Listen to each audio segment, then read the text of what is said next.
Namaste. So after reading all these books and after hearing all these lectures on Advaita, what are we left with? Do we have a way to Advaita? Or is it just static philosophy and beliefs? That's not Advaita. Advaita is a living way of being. How is that? Well, there's one main principle. Whenever and wherever the fickle mind wanders due to its flickering and unsteady nature, one must bring it back under the control of the self. This verse from Bhagavad Gita sums up the whole process of Advaita-ing in a nutshell. And of course, many have quoted it. But what does it really mean? What it means is that when the mind identifies with an object, I am a man, I am American, I am a sadhu, an Advaitin even. This is a loss of awareness of the self. And that means we fall asleep and we start to dream. Oh, I'm an Advaitin. I should be this way and that way and whatever, But that's not Advaita. That's dreaming, unawakening, sleep. So then we have to bring in the Upanishadic method of neti neti. Ne means not, iti means this. Not this, not this, not this. This is a way of disidentifying with whatever the mind is hung up on. So when the mind, because it will get lost in the sea of objects, in the dark forest of the world, then one has to use the intelligence to grab the mind. Maybe you have to shake it a little bit and tell it, no, this is not it. This is not the self. You're going out through the senses or dreaming up something which is not real. Why is it not real? Because it's temporary. It begins at a certain point in time and then it ends. And even if that end is millions of years in the future, like for example, in the case of the universe itself, it's still impermanent and we cannot rely on it.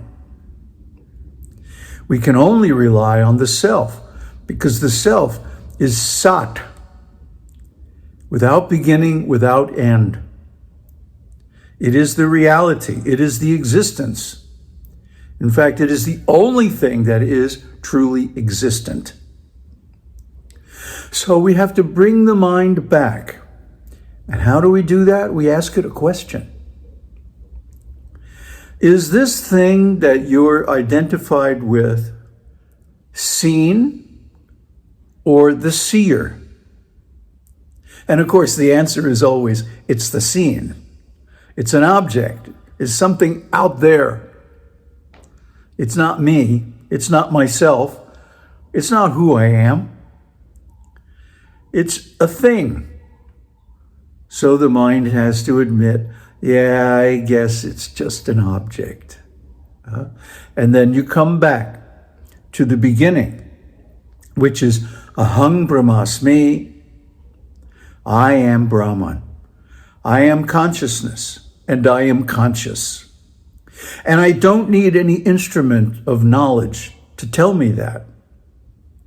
I don't need philosophy. I don't need the senses, the mind, the intelligence, or any philosophy.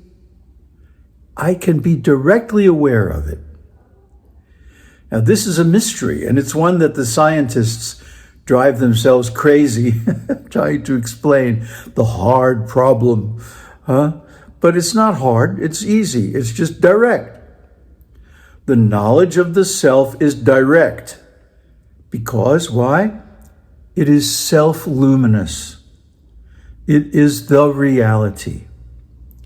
So when one rests in this reality, then any deviation from that is identification. It's fall down.